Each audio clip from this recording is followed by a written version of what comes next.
Everyone, welcome back to my channel. I am Poonam and this video is for दोस्त जिन्होंने मुझे इन videos की वजह से सब्सक्राइब किया था and I really have good number of subscribers because of those videos. And उन videos पे काफी सारे क्वेश्चंस और कमेंट्स है जो कि रेपिटेटिव है, so I thought to make a dedicated video जिसमें कि मैं आपके मोस्ट आस्क्ड क्वेश्चंस का आंसर करूंगी। उसके साथ ही I will give you an update on my treatment. So let's begin. Some people were commenting कि ये कंपनी फेक है या स्कैम है, जिस वजह से बाकी लोगों को भी लगने लगता है कि हाँ ये कंपनी फेक या स्कैम होगी। But I will give you so many reasons to believe कि ये कंपनी फेक या स्कैम नहीं है। उसमें से सबसे पहला रीजन तो मैं खुद हूँ, because I am the actual user consumer of this product. Number 2, this company is a registered company. इनकी अच्छी खासी वेबसाइट है, अब तो इनका ऐप भी है खुद का। नंबर 3, इनका प्रमोशन और मार्केटिंग स्ट्रेटेजी। अगर आपने ऑब्जर्व किया हो तो इन्होंने अपना प्रोडक्ट अच्छे खासे सेलेब्स और टीवी स्टार से प्रमोट करवाया है, जिसमें कि ऑफ कोर्स काफी अच्छे खासे पैसे लगे होंगे और कोई इतना इन्वेस्टमेंट सिर्फ स्कैम करने के लिए तो नहीं करेगा। सो जस्ट बिकॉज आपको सर्विस या प्रोडक्ट अच्छा नहीं मिला, दैट डजंट मीन कि this company is a fake और स्कैम। नेक्स्ट थिंग, काफी सारे लोगों ने मुझसे क्वेश्चन किया था कि इट रियली वर्क्स और नॉट। अगर आपने मेरा पूरा वीडियो देखा होगा तो उसमें आपको पता चले गया होगा एंड आई थिंक ये क्वेश्चन उनका होगा जिन्होंने पूरा वीडियो देखे बिना ही कमेंट किया है। सो गाइज, अगर आप वो वीडियो देखेंगे तो उसमें मैंने अपनी प्रीवियस पिक्चर और करंट पिक्चर दोनों ही शेयर करी है, जिसके थ्रू आपको पता चल जाएगा कि काम किया है या नहीं किया है। अगर वो भी नहीं तो आप मेरी पुरानी कोई वीडियो उठा के देख लीजिए और अभी रिसेंट के वीडियो देखिए, दोनों में आप डिफरेंस ऑब्जर्व कर सकते हैं क्लियरली। मैं खुद भी जब मैं आज अपनी पुरानी वीडियोस देखती हूँ तो आई कैन से कि डिफरेंस जो है वो क्लियरली विजिबल है फेस कट में, बोलने में, स्पेशली इस पोर्शन में लेफ्ट साइड से या राइट साइड से काफी डिफरेंस नजर आता है guys. And I really feel good about my that decision that I went for this treatment. Toothsi से करवाइए या किसी और ब्रांड से करवाइए, अगर आपको यहाँ थोड़ा बहुत डिफेक्ट नजर आता है या ज्यादा डिफेक्ट नजर आता है, if you can afford it then you should definitely go for it. Results की बात करूं तो मैं हमेशा कहती हूं कि मुझे 90% रिजल्ट्स अचीव हुए हैं। 10% शायद मेरी तरफ से या उनकी तरफ से कुछ कमी रह गई होगी, और ये कमी रही होगी उस टाइम जब ये प्लान बन रहा था और अप्रूव किया मैंने। ओके, सो मेरे पास इनविजिलाइनर एंड टूथसी दोनों ने ही जो प्लान्स मुझे दिए थे आफ्टर स्कैनिंग, उसकी पिक्चर्स मैं यहाँ अटैच कर दूंगी। और मुझे इनविजिलाइनर की पिक्चर के हिसाब से लगता है कि दांत मेरे काफी और अंदर होते हैं अगर मैं वो अडॉप्ट करती प्लान, लेकिन 50,000 और 2 लाख के प्रोडक्ट में ऑफकोर्स कोई ना कोई डिफरेंस होगा, सो नेवर माइंड। मेरी 2 प्रॉब्लम्स थी, एक फ्रंट ओपन बाइट और दूसरी प्रॉब्लम थी क्रॉस बाइट। जॉज में जो क्रॉस बाइट है, ऊपर के और नीचे के जॉज मेरे जो है वो ऐसे हिले हुए हैं, ऐसे होने चाहिए, तो मेरे इस तरीके से थे। सो आफ्टर रिजल्ट 90% मैं दोनों में ही कहती हूँ, क्योंकि फ्रंट वाले में तो डेफिनेटली जब मैं ऊपर करती हूँ और देखती हूँ तो मुझे थोड़ा सा अंदर का पोर्शन दिखता है जो कि नहीं दिखना चाहिए ज्यादा, राइट। एंड पीछे वाले में बोलूँ तो क्रॉस बाइट जो है वो थोड़ी हद तक ठीक हुआ है, क्योंकि जो प्रॉब्लम मैं पहले फेस करती थी ना दांत के ऊपर दांत रखने में, जॉस के ऊपर जॉस, वो वाली प्रॉब्लम मैंने आफ्टर ट्रीटमेंट बहुत कम फील करी है। मन कमेंटेड कि मेरे क्रॉस बाइट अभी भी है, सो आई नो दैट कि मेरे क्रॉस बाइट है। एंड इफ आई रिमेंबर कि जिस टाइम मैं ये प्लान अप्रूव करी थी तब मैंने क्रॉस बाइट के बारे में ज्यादा सोचा ही नहीं था, मेरा जो फोकस था वो फ्रंट बाइट के ऊपर ज्यादा था।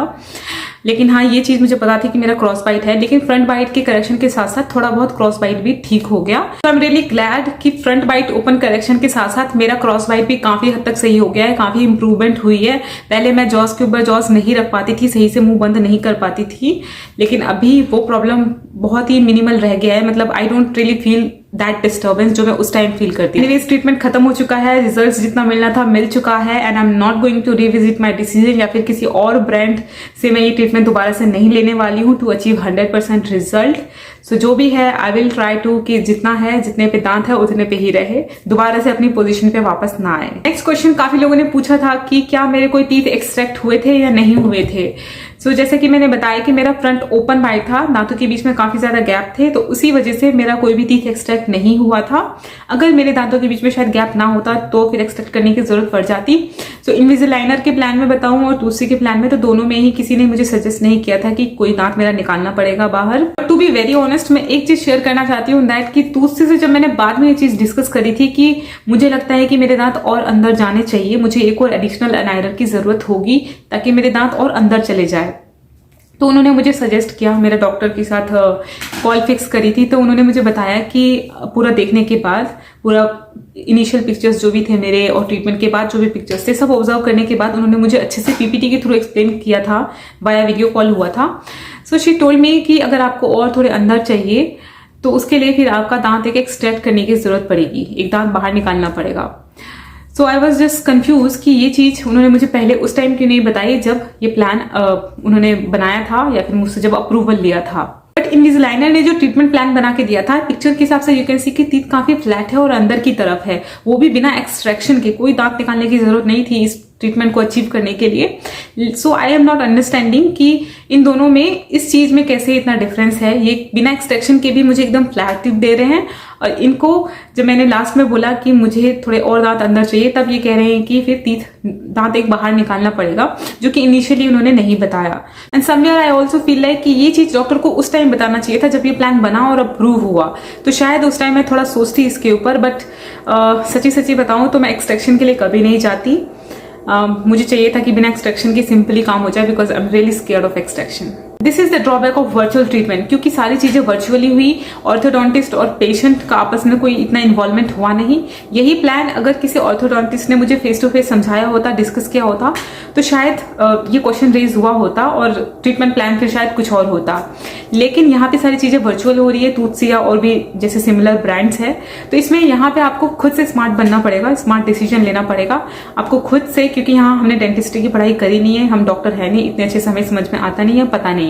तो आपको अपनी रिसर्च रखनी पड़ेगी और खुद ही स्मार्ट मूव लेना पड़ेगा कि आप उस प्लान को ऑर्थोडोंटिस्ट के साथ मीटिंग करवाइए, मीटिंग फिक्स करवाइए और उसे डिस्कस करिए, उसमें जो भी मॉडिफिकेशंस करवाने हैं वो करवाइए, जैसा आपको चाहिए वैसा बनवाइए उस प्लान को। दिस क्वेश्चन, ये फर्स्ट क्वेश्चन जो मैंने आंसर दिया था, उसी में इसको भी ऐड कर लीजिए। काफी सारे लोगों ने पूछा हुआ था was it a sponsored video.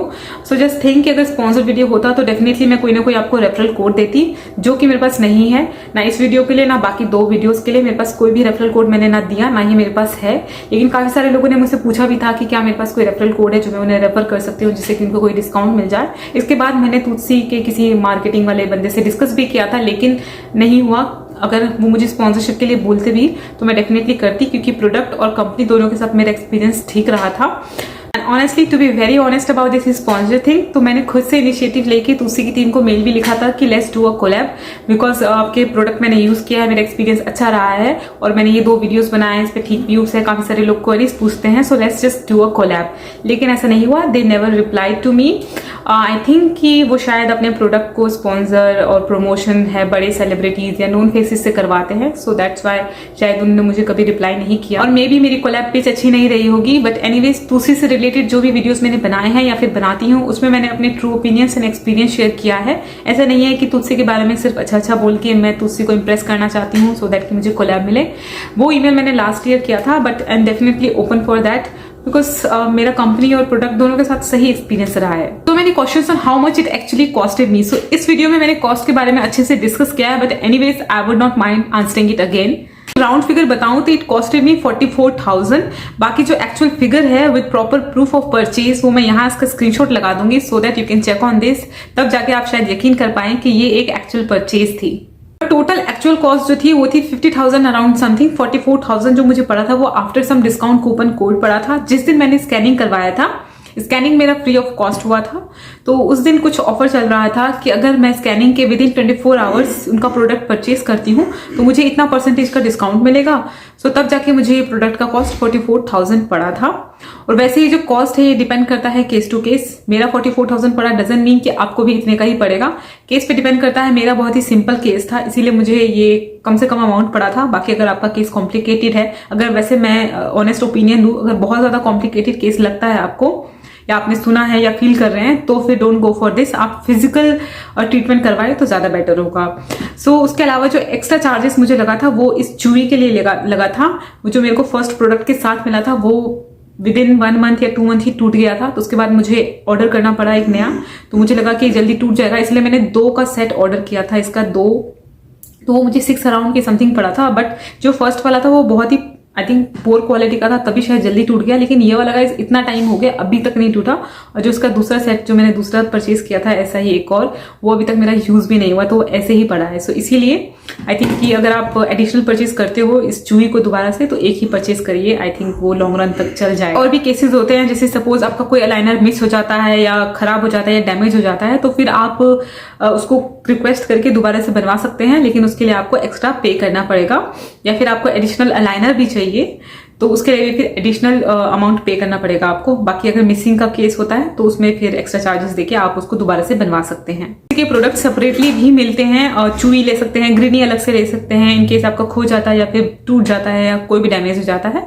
And I think आज की डेट में तो तुलसी ने काफी सारे डिफरेंट प्रोडक्ट्स भी अपने लॉन्च कर चुके हैं, तो you can see. Let's talk about कि मैंने पेमेंट कैसे किया था। सो मैंने पे किया था थ्रू क्रेडिट कार्ड। मैंने एकदम से पूरा अमाउंट पेमेंट नहीं किया था। इनिशियली मैंने कोई डाउन पेमेंट नहीं करी थी। मैंने क्रेडिट कार्ड से 44,000 पे किया था, क्योंकि चार्ज 44,000 का क्रेडिट कार्ड से क्रिएट हो गया था। एंड उसके बाद हर महीने मेरी 4,000 की कुछ आसपास EMI बनती थी, तो वो हर महीने डिडक्ट होती थी क्रेडिट कार्ड से। फिर क्रेडिट कार्ड का जब भी मेरा बिल ड्यू होता था तो मैं पे कर देती थी। It was a no cost EMI, इसीलिए मैंने EMI ऑप्शन ऑप्ट किया था। लेकिन अगर नो कॉस्ट EMI नहीं होता तो इनिशियली मुझे पूरा पेमेंट करना पड़ता। लेकिन स्टिल आई बिलीव कि उस टाइम 1% डाउट था मुझे कि कहीं ये कल को कंपनी पूरे पैसे लेके भाग गई, बिकॉज प्रोडक्ट हमें तब तक मिला नहीं होता है। जब आप पेमेंट करते हैं तब वो मैन्युफैक्चरिंग में जाता ही है, फिर उसके 1 महीने बाद प्रोडक्ट बन के आपके पास आता है। सो एक डाउट तो रहता ही है, but definitely after my use I can suggest you all कि yes it's good to go. 12 months की मेरी EMI बनाई थी उन्होंने और 8 मंथ्स का मेरा प्लान था। सो जैसे जैसे ट्रीटमेंट चल रहा था वैसे वैसे हर महीने क्रेडिट कार्ड से अमाउंट करता रहता था। हालांकि जो टोटल बिल रहता है उसका चार्ज तो क्रेडिट कार्ड पे पहले ही क्रिएट हो जाता है। प्रोडक्ट की टोटल कॉस्ट पे थोड़ा बहुत नेगोशिएट करने की कोशिश करिए और उसके साथ में ही पूछिए कि कोई ना कोई कूपन कोड या कोई डिस्काउंट कोड आपको दे दे, जिससे कि थोड़ा बहुत अमाउंट आपको डिस्काउंट मिल जाए। की प्लान जब अप्रूव किया था मैंने, तो उस टाइम मैंने थोड़ा और टाइम लेके उसे अच्छे से स्टडी किया होता, डिस्कस किया होता, उस पर और क्वेश्चंस रेज किए होते, तो शायद मेरे जो रिजल्ट्स में आज कमी है वो कमी ना होती और मुझे शायद बेटर रिजल्ट्स अचीव हुए होते। If I tell you honestly, तो तुलसी को ऑप्ट करने के पीछे मेरे कुछ रीजंस थे। सबसे पहला रीजन ये था कि एक तो कॉस्ट फैक्टर, कि इनविजिलाइनर के कंपेरिजन में तुलसी काफी ज्यादा अफोर्डेबल था। सेकेंड रीजन कि मेरा केस उतना कॉम्प्लिकेटेड नहीं था, इसीलिए मुझे किसी प्रॉब्लम का डर या फिर खतरा नहीं था, इसलिए मैं तुलसी के लिए जा सकती थी। एंड थर्ड रीजन कि मुझे थोड़ा सा जल्दी था अपने ट्रीटमेंट में, मुझे जल्दी करवाना था, जल्दी से मेरे दांत अंदर हो जाए। तो मुझे इन्होंने जो ऑफर किया था वो 8 मंथ्स के अंदर मेरा बिल्कुल सही करने का इनका प्लान था। तो वो मेरी खुद की गलती की वजह से वो 8 मंथ्स की जगह मैंने 12 महीने से ज्यादा लगा दिया, क्योंकि मैं अलाइनर्स नहीं पहनती थी टाइम से। मैंने बहुत बार स्किप भी किया है बिकॉज ऑफ मैरिज। बट हाँ, आई फील लाइक कि अगर 8 मंथ्स मैं प्रॉपरली उन्हीं के शेड्यूल के हिसाब से पहनती, जैसा मेरे को उन्होंने उस डायरी में लिखवाया था कि इस डेट को आपको चेंज करना है अलाइनर्स, अगर वैसा मैंने फॉलो किया होता तो वो 8 मंथ्स के अंदर मुझे जो आज रिजल्ट्स आफ्टर 12 मंथ्स अचीव हुआ है वो मुझे 8 मंथ्स के बाद भी अचीव हो जाता। सो एक जल्दबाजी वाला फैक्टर था, तो उस वजह से भी आई ऑप्टेड तुलसी। अगर मुझे जरा भी हिंट होता कि मेरा केस बहुत ज्यादा कॉम्प्लिकेटेड है या मेरे दांत ऊपर चढ़े हुए हैं या फिर क्राउडेड है या फिर एक्सट्रैक्शन की जरूरत है, तो ऑनेस्टली मैं तुलसी नहीं ऑप्ट करती। मैं या तो फिजिकल ही करवाती या फिर मैं वो ट्रेडिशनल मेथड फॉलो करती। बट क्योंकि मेरा वो मैरिज वाला रीजन था, इसीलिए मुझे इनविजिलाइनर ही चाहिए था, कुछ इनविजिबल अलाइनर टाइप समथिंग चाहिए था। एंड इनफैक्ट मैंने वो ट्रेडिशनल अलाइनर्स लगवाए भी थे, तो इसी एम्बेरसमेंट की वजह से मैंने उसको निकलवाए और फिर जाके मैंने ये अलाइनर्स, इनविजिबल अलाइनर्स लगवाए। अगर आपका ऐसा केस नहीं है तो you should definitely try out first कि ट्रेडिशनल मेथड आप पहले ट्राई करें, ठीक है। भले ही उसमें थोड़ा सा टाइम ज्यादा लगता है, आई फील लाइक कि थोड़ा सा टाइम उसमें ज्यादा है। उन्होंने मुझे 12 मंथ्स का बताया था कि 1 साल तो मिनिमम है कि लगेगा ही लगेगा, बट स्टिल थोड़ा सा चीपर भी है। And traditional method you know कि बहुत बरसों से चला आ रहा है, so you should definitely first go for traditional. And उसके बाद कोई ऐसी कोई सिचुएशन है जिस वजह से कि you can't go for traditional, तब जाके आप फिर इनविजिबल अलाइनर्स के लिए जा सकते हैं। उससे कि अगर आप अर्ली एजेस में हैं, स्कूल में हैं, तो you can go for traditional aligners, क्योंकि इनविजिबल अलाइनर में वो थोड़ा सा निकालने का फिर पहनने का वो झंझट रहता है, और उस केस में फिर आपको फिजिकल टच मिलता है, डॉक्टर का हर महीने अपॉइंटमेंट मिलता है। जब भी कोई प्रॉब्लम आती है तो आप डेफिनेटली जा सकते हैं। तो वो ट्रेडिशनल अलाइनर आप करवाइए अगर आप स्कूल में हैं। तो आफ्टर स्कूल जब आप कॉलेज जाते हैं या फिर जॉब ज्वाइन करते हैं तो वहां पे फिर फिजिकल अपीयरेंस को लेके कंसर्न रहता है। अगर ये चीज आपको मैटर नहीं करती है कि ट्रेडिशनल ब्रेसिस कैसा दिख रहा है, then definitely you can go for traditional braces, क्योंकि वहां पे आप कॉस्ट सेव कर सकते हैं। इफ आई टॉक अबाउट कि क्या इनविजिबल अलाइनर्स पहनने में पेन वगैरह होता है, क्योंकि मैंने दोनों प्रोसेस के थ्रू गई हूं, मैं ट्रेडिशनल ब्रेसिस के थ्रू भी और इनविजिबल अलाइनर्स भी मैंने करवाए हैं। तो ट्रेडिशनल ब्रेसिस में मैंने बहुत ज्यादा पेन फील किया हुआ है। इनफैक्ट मुझे एक जेल दिया गया था कि अगर पेन हो तो इस जेल को लगा लेना, और 2 दिन हुए थे मुझे, it was like hurting too much. वो जेल लगाने के बाद भी इतना रिलैक्स नहीं फील हो रहा था। बट अलाइनर का अगर एक्सपीरियंस बताऊं तो इनिशियली 3 to 4 days रहता है पेन, हल्का हल्का। फर्स्ट डे थोड़ा ज्यादा होता है, देन सेकंड डे थोड़ा सा कम, फिर थर्ड डे कम, फिर फोर्थ डे बिल्कुल नॉर्मल सा आम सा लगता है गाइस। तो जब भी आप अलाइनर चेंज करते हैं तब हल्का सा पेन होता है, उसके बाद चीजें नॉर्मल रहती है। लेकिन वो जो ऊंचा फील करते हैं वो उसमें भी करते हैं, ट्रेडिशनल में भी और इनविजिबल वाले में भी करते हैं। तो दोनों में ही मुंह जो लिप्स पोर्शन है ये ऊंचा लगता है दोनों केस में। बस फर्क इतना है कि ये वाला जो ट्रेडिशनल है वो दिखता है और ये वाला नहीं पता चलता है। एंड एक और फैक्टर है दैट कि जब आप बोलते हैं तो टंग स्लिप दोनों में होते हैं, बट आई फेल्ट कि जो ट्रेडिशनल था उसमें मुझे थोड़ी सी ज़्यादा दिक्कत होती थी बोलने में एज कम्पेयर टू ये invisible aligners. So rest of the questions को मैं नेक्स्ट वीडियो के लिए छोड़ रही हूँ बिकॉज आई थिंक कि ये वीडियो में टाइम लिमिट थोड़ा सा एक्सटेंड हो गया है। आई होप कि आपके कुछ क्वेरीज या क्वेश्चंस का आंसर आपको मिल गया हो। अगर आप सेटिस्फाइड हैं इस वीडियो से then please give it a thumbs up, share it with your friends and if you want you can subscribe my channel.